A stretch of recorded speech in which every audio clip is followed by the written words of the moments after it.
Good afternoon and a very warm welcome to the draw for the AFC Under-16 Women's Championship Thailand 2019. I'm Alana Atkinson and I'll be walking you through today's events, which are just moments away, as Asia's top female stars discover their opponents for the upcoming September Continental Finals.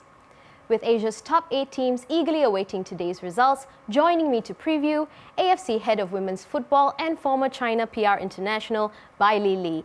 Bai Li, thank you so much for joining us today to share your expertise on this. Thank you, Alena, for having me here. Thank you. But before we get underway, let's take a look at the host nation for this year's competition, none other than the land of smiles, Thailand.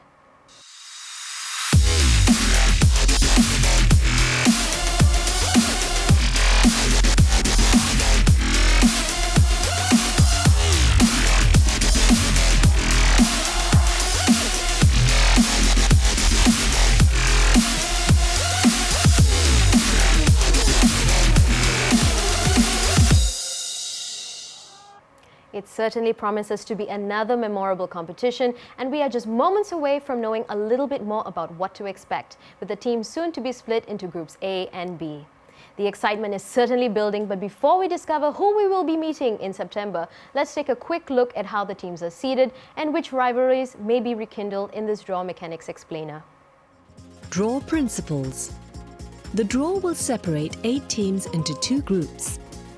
Teams will be allocated into 4 pots according to the team seeding. Draw mechanism. Draw will commence in the following sequence. Pot 4. First and second teams drawn will be positioned as A4 and B4 respectively. Pot 3. First and second teams drawn will be positioned as A3 and B3 respectively. Pot 2. First and second teams drawn will be positioned as A2 and B2 respectively. Pot 1. Thailand, as the host of the competition, shall be drawn first in a red colour ball and positioned as A1, with the second team drawn taking its place in B1.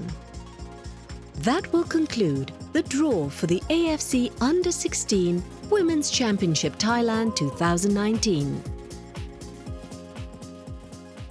Right then, now that we know how today's draw will work, let's discuss some of the teams who may face one another, starting with the 4 teams in pots 1 and 2. Lily, thank you so much for lending us your experience today in discussing today's draw. I just wanted to ask you, we have some of the players who are becoming international football players for the first time. Yes. Can you share with us your thoughts on the teams that have qualified automatically for this edition?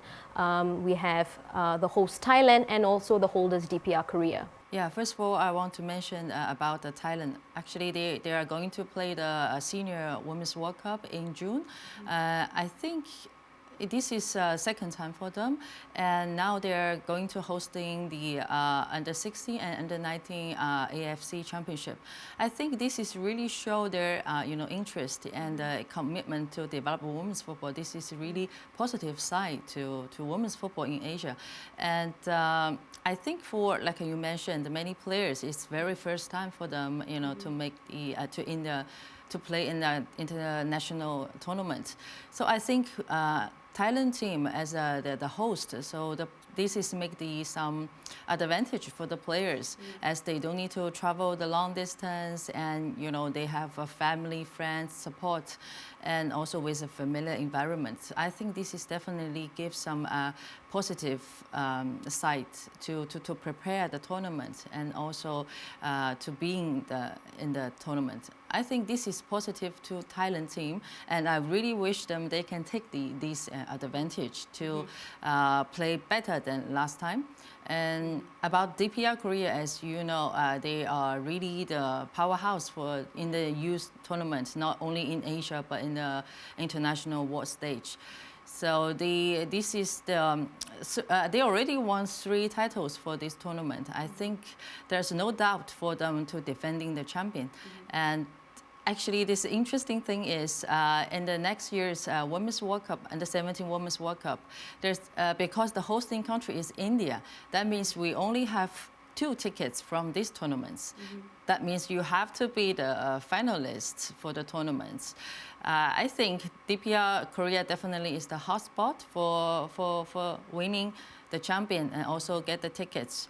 But definitely there's challenges from other teams like China, Australia, Korea Republic, Japan, and they really need to prepare for that. Thailand, Japan and Korea Republic are of course three of the nations representing Asia at this year's FIFA Women's World Cup in France. And as we have seen, the AFC Under-16 Women's Championship has been a launching pad for so many players prior to their senior careers. Lily, in terms of experience, what does a young player take away from participating in a tournament of this magnitude? Actually, for a very first experience for them, I think they need to really prepare mentally, because in the future success, I mean, in a very high level football, technical and tactical ability are quite similar, very close. But only the mental sides to make the difference. So I think at the young age, if they can prepare this side well, I think this is really good for their the future development. Because they need to facing different opponents and strong teams, and also they may experience in the up and down during the game, and sometimes good results, sometimes not. So they really need to be ready for that, and also bounce back, and in another word, resilience. And they also, I hope this is the stage they can really build up the confidence for their future careers. I mean, positive results. Let's talk about Korea Republic and Japan. What are your thoughts on these two teams? Actually, from last tournament, Korea Republic beat Japan to be the finalists in the tournaments. So they really show their, abilities and the team's determination to winning the game. So I think I expect more from this Korean Republic. And I think the coach is also knowing the team, the players well, and knowing the women's football well. So I think I do expect they can improve themselves. And also they are aiming higher. I mean, last time they didn't get the champion, but very close. So this year, I think they might have the ambitions to really try to get the champion. And talk about the Japan, I think there's no doubt for them. I think they are the most stable team among all the teams, because Japan, we know they are the first team to win all the Women's World Cup titles from under 17 to under 19 and the seniors, the only country in the world. So I think the players from the psychological side, they are very stable and confident about themselves, and all the players have the qualities. So that's also give the coaches a very flexibilities to using different players, and also give the advantage for the players, physical side. That means you can rotate and, to have a good rest for some games. So I think this is the advantage for the Japan team. We still have 4 more teams to take a look at, but before we appraise their chances, let's remember how DPR Korea became champions in 2017 with a look back at their stunning win in Chonburi just 2 years ago.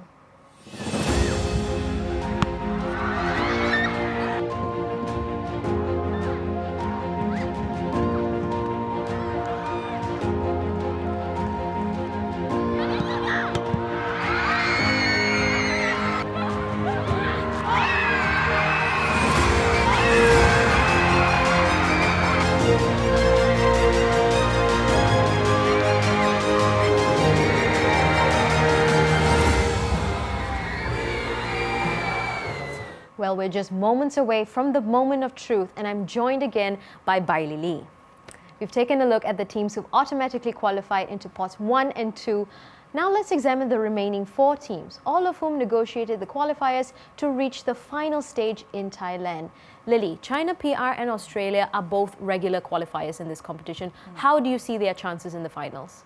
Actually, as I know, China teams now, the head coach is Spanish. He actually was a former coach for the Athletic Madrid women's club, who won the league's title. Actually, he is very experienced coach in women's football, and now they really prepare the team well, technically, tactically, and they organize many quality-friendly matches to prepare for the tournament. Actually, they aim really high, definitely, for the tickets. Another team, Australia, I think the strong points for them is after last tournaments, the head coach is, remain in the position, and that means she has the time to form the team and prepare the players for the tournaments. I think this is all too bright sides for the teams. I think she female, I need to mention, she is now having the experience for this tournament, and knowing all the age group, the other teams, their strengths, and some teams might have weakness, so she's totally aware of this. So I do believe she's gonna have a good preparation for this tournament. Lily, China PR absolutely surged through the qualifiers, scoring an incredible 69 goals in just 7 matches. Now they'll be up against a different level of opposition in the finals, but surely they'll be confident after qualifying so impressively. I think, of course, goals bring some confidence to the players, but I'm sure they are really cool-head about the opponents they are going to facing. So I think they really need to be ready for the tough games in this tournament. So I think it won't be easy for them. Bangladesh qualified in 2017 and they've done so again this year. And they're another side who have really impressed in qualifying, winning 6 out of their 7 matches. Lily, is their success at the youth level something that has really boosted women's football in that country? From the last tournament, as was very first time for Bangladesh to qualify at the final stage, so I saw, more generous on the media sections on the stage, much more than the other strong teams, Japan, Korea, So afterwards, Bangladesh, as I know, they started school project, which encourage more girls to participate in these games. And now you see they really qualified second times and with good results. I think this is really a positive side to developing women's football. And those good results and their improvements encourage the government and encourage the football stakeholders to invest more.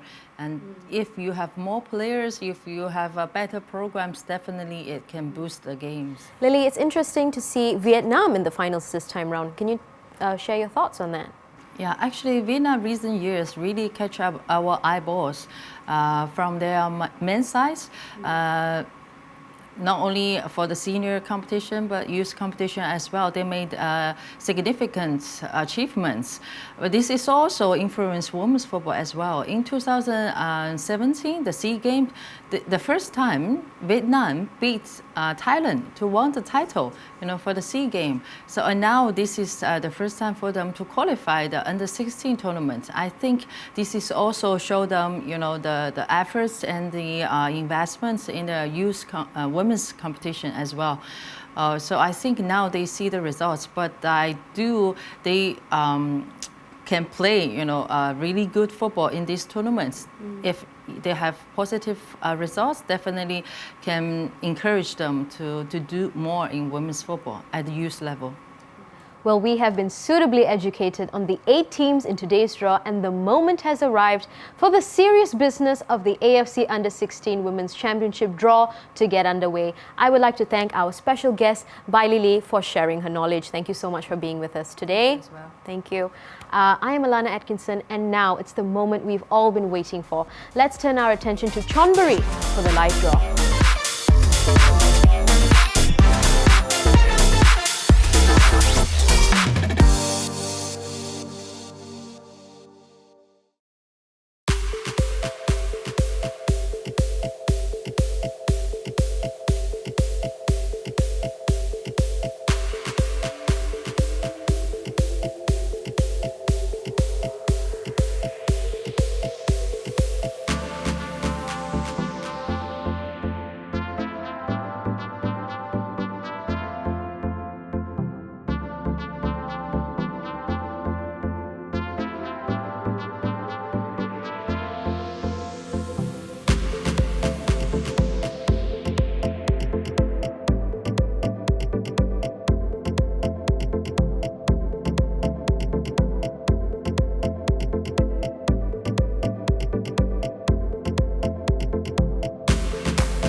we are all clear on how it works, please join me in welcoming AFC Competitions Manager, Ms. Jessie Dye, to please conduct the draw.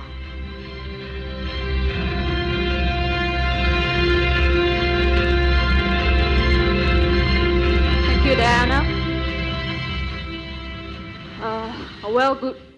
Very good afternoon, distinguished guests, representatives from participating teams, members of media, ladies and gentlemen. Welcome to Chonburi, Thailand, to witness the final draw of AFC Under-16 Women's Championship Thailand 2019. This competition is the starting point for the young girls to compete in the AFC official competitions.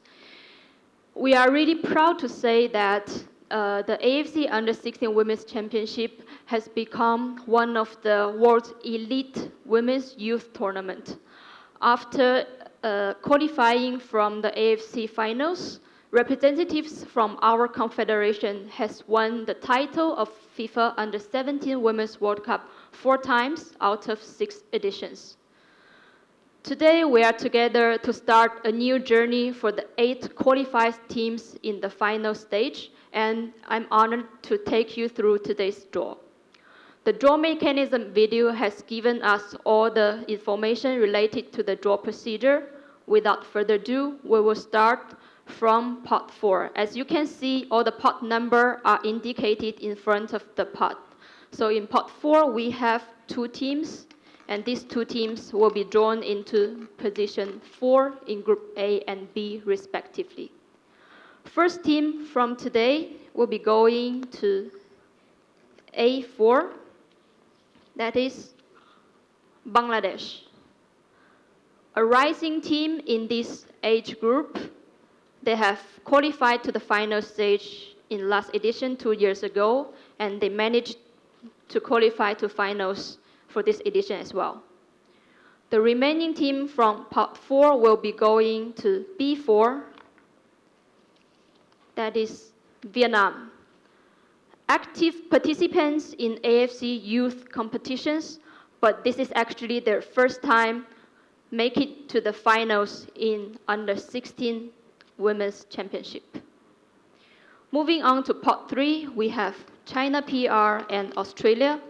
They will be drawn into position 3 in each group. First team from this pot going to A3, Australia. They went through the qualification by winning the Group A from round 2 to advance to this final stage.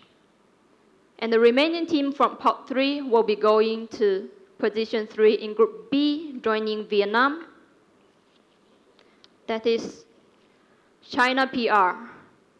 Regular participants in the final stage, however, they have missed the chance to qualify to the FIFA Under-17 Women's World Cup in the previous 2 editions.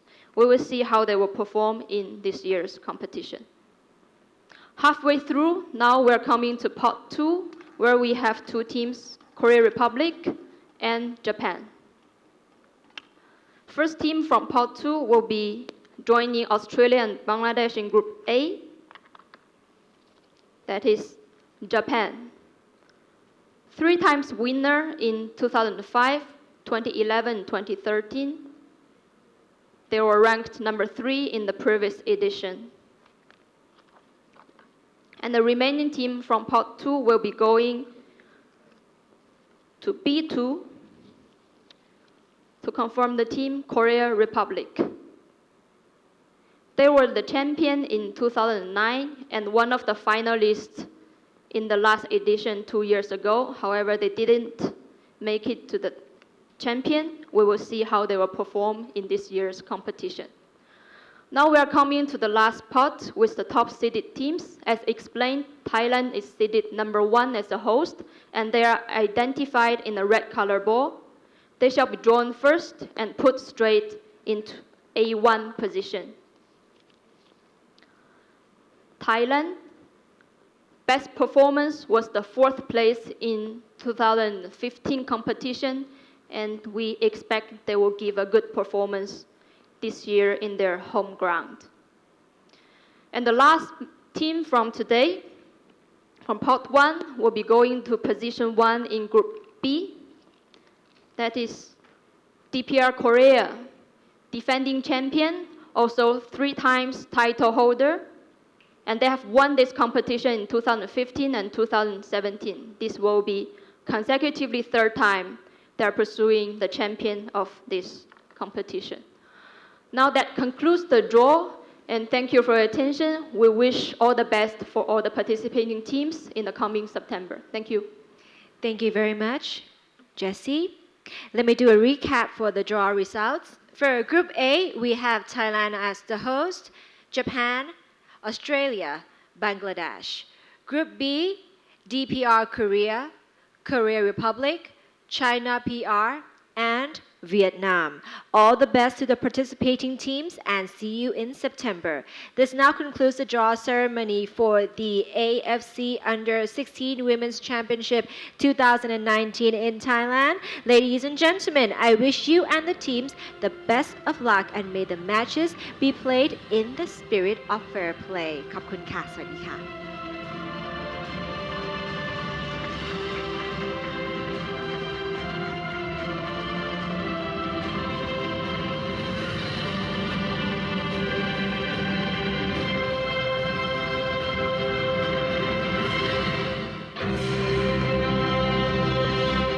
Well, there you have it, a number of mouth-watering matches in prospect for this September at the AFC Under-16 Women's Championship Thailand 2019. The tournament will kick off on September 15th, with the finals to be held on September 28th, and the top 2 sides to qualify for the FIFA Under-17 Women's World Cup 2020, where they will also join hosts India. For all the latest news and updates on Asian football, don't forget to follow the AFC digital channels.